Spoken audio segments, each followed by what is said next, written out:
Ou même artiste évangélique qui besoin de promotion pour musique ou même qui décourage à la vie ça, qui besoin de des belles messages avec bonne musique qui peut édifier l'amour, eh bien, solution par l'autre nom, Radio Prodigie. Ou même artiste évangélique qui besoin de promotion pour musique ou même qui décourage à la vie ça, qui besoin de des belles messages avec bonne musique qui peut édifier l'amour, eh bien, solution par l'autre nom, Radio Prodigie. Ou même artiste évangélique qui besoin de promotion pour musique ou même qui décourage à la vie ça, qui besoin de des belles messages avec bonne musique qui peut édifier l'amour, eh bien, solution par l'autre nom, Radio Prodigie. Ou même artiste évangélique qui besoin de promotion pour musique ou même qui décourage à la vie ça, qui besoin de des belles messages avec bonne musique qui peut édifier l'amour, eh bien, solution par l'autre nom, Radio Prodigie.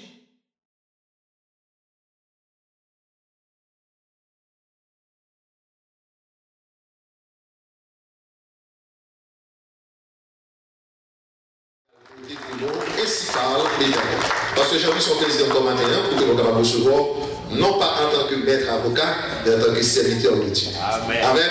Que le Seigneur est capable d'utiliser pendant quelques minutes pour la prédication de sa parole. Merci.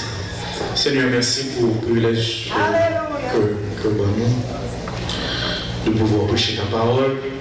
Nous prions, Seigneur, que tu nous accordes le privilège de le faire comme Jésus l'aurait fait s'il était à notre place. Pour la gloire de ton nom. Amen. Dimanche dernier, nous avons regardé un thème qui c'était les exigences imposées aux voyageurs en direction du Canaan. La première exigence, c'est qu'il faut compter au nombre de voyageurs. Et deuxièmement, c'était qu'il faut avoir un comportement et une attitude qui est conforme à un monde qui a fait voyage. Mais nous regardons le texte rapidement. On est qui thème que nous avons bien matin. On regarde en Exode, chapitre 13, verset 17-18. Et puis après ça, nous allons regarder le thème de la guerre au matin. Exode, chapitre 13, verset 17-18. Mais ça dit, lorsque Pharaon laissa aller le peuple, Dieu le conduisit point par point par le chemin du pays des Philistins, quoique le plus proche. Car Dieu dit, le peuple pourrait se repentir, envoyer la guerre et retourner en Égypte. Mais Dieu fit faire au peuple un détour par le chemin du désert vers la mer Rouge. Les enfants d'Israël montèrent en armes hors du pays d'Égypte. Lorsque Pharaon laissa aller le peuple, Dieu ne le conduisit point par le chemin du pays des Philistins, quoique le plus proche. Bon Dieu t'es qu'à utiliser espace ça fait passer le peuple là. Il t'est qu'à faire. Lorsque Pharaon laissa aller le peuple, Dieu ne le conduisit point par le chemin du pays des Philistins, quoique le plus proche. Que t'es qu'à passer là.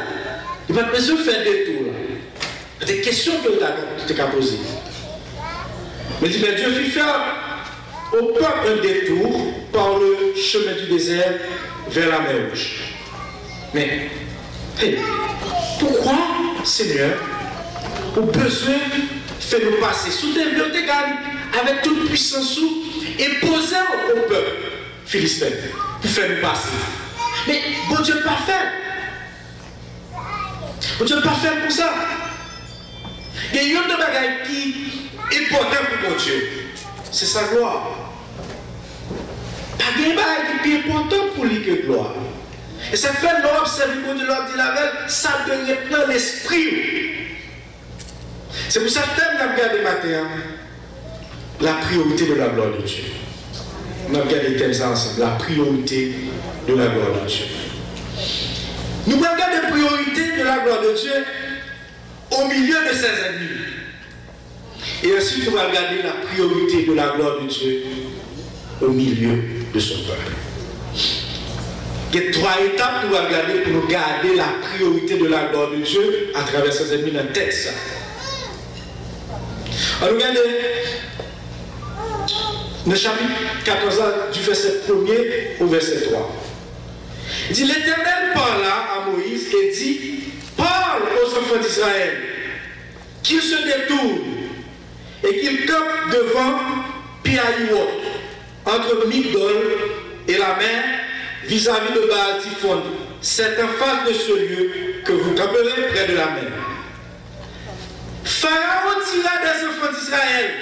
Ah, ils sont égarés dans le pays. Le désert les a fait. Verset 4. Alors, jusqu'au verset 3. La première chose que le Seigneur fait, c'est qu'il confond son ennemi. C'est la première chose que le Seigneur fait, c'est qu'il confond son ennemi. Ça veut dire ça que Dieu peut faire. Déjà, regardez, voyez la logique que Pharaon est en train de faire. Sous le verset, il dit, l'Éternel dit peuple, à camper devant Piaïot. Dit Pharaon dira des enfants d'Israël, ils sont égarés dans le désert. Et ça, logique pour Dieu qui est fait. Il dit, m'a fait le camper là, mais ça Pharaon va le penser. Il dit, je confonds déjà Pharaon. Ok. Deuxième bagage qu'il fait, c'est que le Seigneur va endurcir le cœur de l'ennemi. Pour l'entrer, le côté par le piège là, pour l'entrer même. Chapitre 14, verset 4 à 9. Regardez, toute la gloire de Dieu. Chapitre 14, verset 4 à 9. J'endurcis le cœur de Pharaon et il les poursuivra, mais Pharaon et toute son armée serviront à faire éclater ma gloire. Et les Égyptiens sont connus sur l'Éternel et les enfants d'Israël firent ainsi. On annonça au roi d'Égypte que le peuple avait pris la fuite. Alors le cœur de Pharaon et celui de ses serviteurs fut changé à l'égard du peuple. Il dit, qu'avons-nous fait, monsieur? En laissant aller Israël, de nous n'aurons plus les services. Et Pharaon attela son char et prit son peuple avec lui. Il prit 600 chars d'élite et tous les chars de l'Égypte. Et il y avait surtout des combattants. L'Éternel endurcit le cœur de Pharaon, roi d'Égypte, et Pharaon poursuivit les enfants d'Israël. Les enfants d'Israël étaient sortis de la main levée. Les Égyptiens les poursuivirent. Et tous les chevaux, les chars de Pharaon, ses cavaliers et son armée, les atteignirent campés près de la mer Rouge, vers Piaïot. Bon Dieu endurcit que Pharaon. Il fait quitter le peuple à aller. Les peuples à aller, lorsque l'Éternel a endurci qu'elle, il dit, mais c'est ça nous fait là. Mais qui ça nous fait là? Alors nous quitter le peuple à aller. Qui va faire travail? Qui va faire esclave nous? Qu'est-ce qui va faire travail tout ça? Oh, nous quitter le peuple à aller. Et lorsque l'Éternel finit endurci qu'elle, et puis il a déplacé, il a suivi le peuple. Et regardez ce qu'il a fait. Pharaon, il choisit toute bagaille qui performe la carrière. On ne peut pas deux mains banales. Il choisit plus bon âmes, il choisit des combattants. C'est pas moi-même captif. Il a choisi des combattants. Des hommes spéciaux, pieds formés, il prend Charles. Les chars d'élite pour la poursuivre le peuple. Et regardez ce que la Bible dit, c'est que c'est bon Dieu même qui a endurci le cœur. C'est bon Dieu même qui a endurci le cœur de Pharaon. Et il prend tout le bagage et il poursuit le peuple. Première étape là, c'est que bon Dieu confond nous. Deuxième étape là, c'est que il endurci le cœur. Regardez la troisième étape là. Au chapitre 14, verset 23 à 28. Verset 23 à 28. Les enfants d'Israël entrèrent au milieu de la mer, à sec, et les eaux formaient comme une muraille à leur droite et à leur gauche. Les Égyptiens les poursuivirent. Et tous les chevaux de Pharaon, ses chars et ses cavaliers entrèrent après au milieu de la mer. À la veille du matin, l'Éternel, à la veille du matin, l'Éternel, de la colonne de feu de nuée, regarda le camp des Égyptiens et mit en désordre le camp des Égyptiens. Il ôta les roues de leurs chars et en rendit la mer difficile. Les Égyptiens dirent alors, fuyons devant Israël, car l'Éternel combat pour lui contre les Égyptiens. L'Éternel dit à Moïse, et toi ta main sur la mer, et les eaux reviendront sur les Égyptiens, sur leurs chars et sur leurs cavaliers. Moïse étendit la main sur la mer. Et vers le matin, la mer reprit son impétuosité. Les Égyptiens s'enfuirent à son approche. Mais l'Éternel précipita les Égyptiens au milieu de la mer. Les eaux revinrent et couvrirent les chars, les cavaliers, toute l'armée. Et toute l'armée de Pharaon qui était entrée dans la mer après les enfants d'Israël. Et il n'en échappa pas. Toi, l'Éternel confond Pharaon. L'Éternel endurcit que Pharaon. Et finalement, l'Éternel détruit Pharaon. L'Éternel confond Pharaon. L'Éternel endurcit Pharaon. Finalement, l'Éternel détruit. Alors, pas Pharaon directement, mais l'armée de Pharaon. Mais pendant ces 430 années que le peuple a souffert sous oppression de ses ennemis, aux questions légitimes qu'on est capable de poser, mais où est mon Dieu? Et si je suis capable de dire ça? Et si je t'ai dit aux Hébreux, mais nous disons servons l'Éternel, nous servons l'Éternel, mais si nous servons l'Éternel, ça, pourquoi il ne vient pas à votre secours? On nous regarde dans le verset 18. Et les Égyptiens sauront que je suis l'Éternel quand Pharaon, ses chars, ses cavaliers auront fait éclater ma gloire. Ça veut dire que ce n'est pas pour rien que l'Éternel fait ça le faire, produit événement ça, devant mon Dieu fait esprit. Parce qu'après ces 430 ans, même si le peuple est parti, mais j'ai besoin de faire voir à ces Égyptiens que moi, je suis l'Éternel. Et ils ont vu la gloire de l'Éternel. Ça fait longtemps que nous souffrons dans le monde. Et même nos amis, ceux qui nous regardent, ils nous mettent à l'éternel. Où est votre éternel? Où est votre Dieu?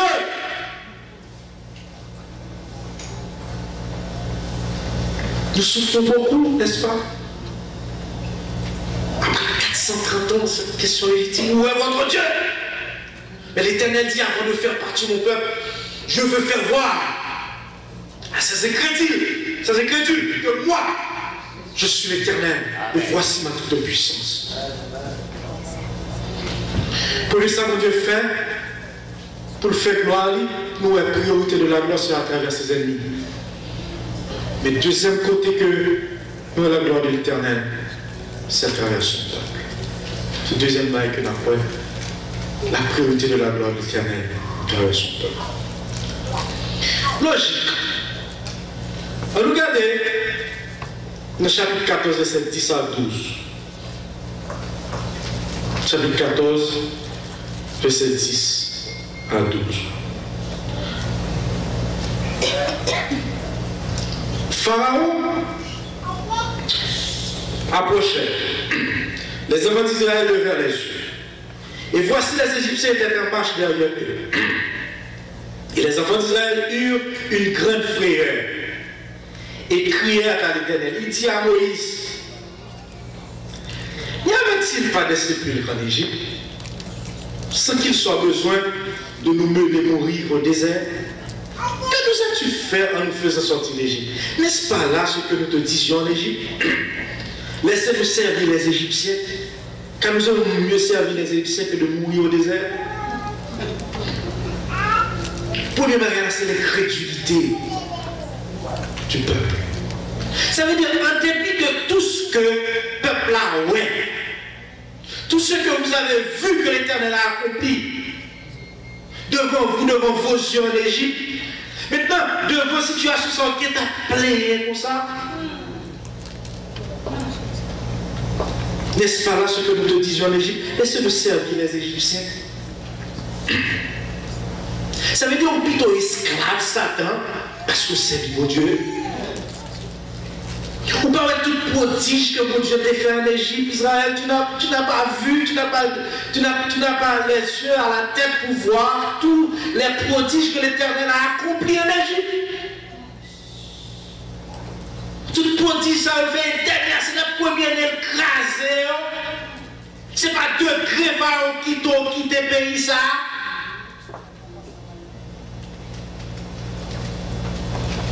Et que le Seigneur déjà sauvé nous, qu'un pile qu'elle a accompli dans la vie nous déjà.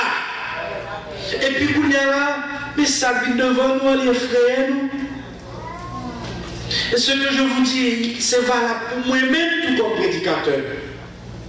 Qui a des difficultés, maladie, qui a souffert. Parfois, on a tendance à oublier ça pour te faire. Mais ça, c'est grave. Nous faisons sortir. Nous, ouais, ça, bon Dieu fait là en Égypte devant nous. On a parlé comme ça jusqu'à ce qu'on a dit nous pitoter en esclavage. Parce que nous avons souffert, oui, c'est ça qui a persécuté. À mon chapitre, nous avons été en bas, griffe Satan.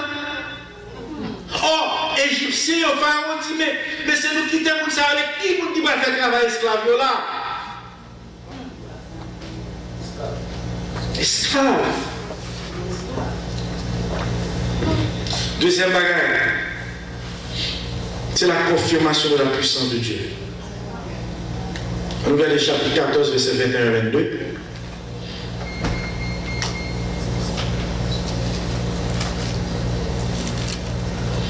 Moïse étendit sa main sur la mer. Et l'Éternel ouvra la mer par un vent d'Orient qui souffla avec impétuosité toute la nuit. Il mit la mer à sec et les eaux se fondirent. Les enfants d'Israël entrèrent au milieu de la mer à sec et les eaux formaient comme une muraille à leur droite et à leur gauche.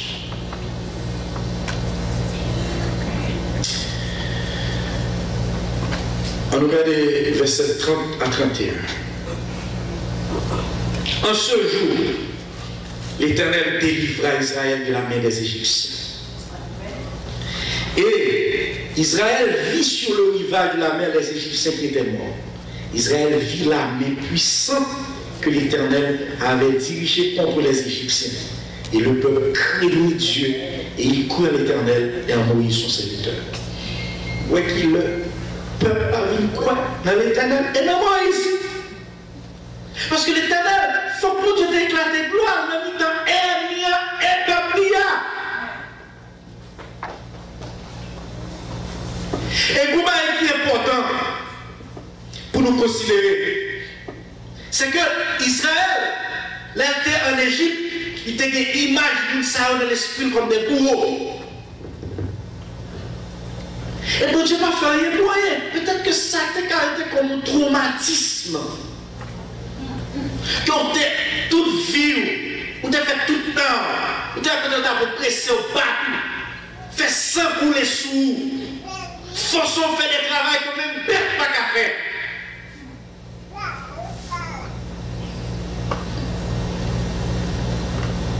Pour quitter mon Dieu, qui t'a parti à l'image, ça va la même. On a continué à faire toute l'autre ennemi, on pas parce qu'on va faire l'autre ennemi. On va faire l'autre ennemi. Ça veut dire qu'on partit avec l'image de pression, ça toute la journée à faire des bateaux, à faire rêve, on a bateau, comme si c'est l'esclave. On vit dans l'esclave. Même là où on a liberté, on partit l'esclavage, et sans esclavage, arrive dans l'esprit. Et dans la dit non, on ne va pas quitter au parti comme ça, avec Massa. Mon sac à oppression m'a bon l'autre image de eux. Amen.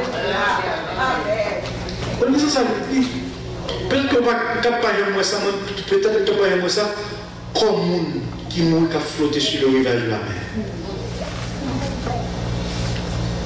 C'est l'image ça que mon Dieu a peuple. C'est vraiment dit ça. Parce que mon Dieu t'a fait ouais, grandeur, puissance. Des corps, monde savait qu'on a plevé même le bateau, mais corps, voici leur corps à la merci des vagues et des feux.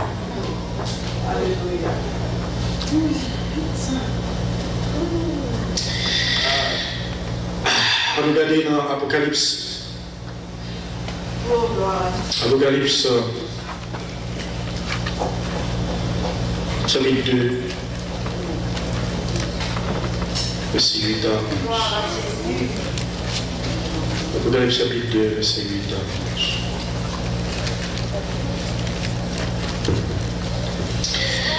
Il dit, écrit à l'ange de l'église de Smyrne, voici ce que dit le premier et le dernier, celui qui était mort et qui est ressuscité à la vie.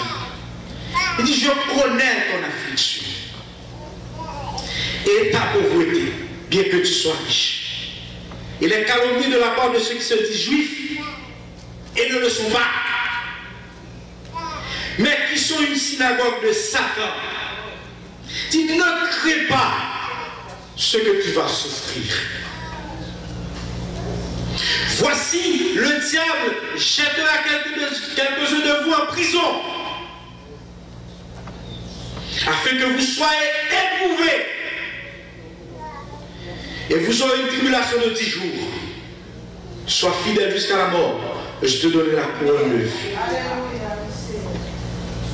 C'est pas une garantie qu'on va souffrir. Pas une garantie qu'on va souffrir. Non, pas une garantie. Aucun côté que la Bible dit que l'on vient d'accepter Christ comme sauveur personnel ou comme chrétien. Et c'est tout bagage clair, tout bagage tout net. C'est pas vrai. Parce que l'Éternel, le Dieu que nous servons, il a des ennemis.